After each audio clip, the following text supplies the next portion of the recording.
Good morning everyone, কেমন আছে? আশা করি সবাই ভালো আছে। আমি অনেক ভালো আছি। ভগবানের কাছে প্রার্থনা করি যাতে সবাই সবসময় ভালো থাকো, সুস্থ থাকো। তো দেখতেই পাচ্ছ, চা নিয়ে নিয়েছি, কিন্তু দুধ চা সকাল সকাল কিন্তু আমি বেজে গেছে প্রায় 8টার মতো।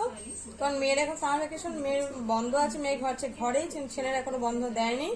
ছেলে চলে গেছে স্কুলে। ওকে ভালো মতো খাওয়া দাওয়া দিয়ে টিফিন দিয়ে ওকে পাঠিয়ে নিলাম। আর তোমরা জানো যে ওদেরকে পাঠানোর পরে কিন্তু আমি 1 কাপ নিয়ে বসেছি চা। 1 কাপ না, আধা কাপই চা নিয়েছি।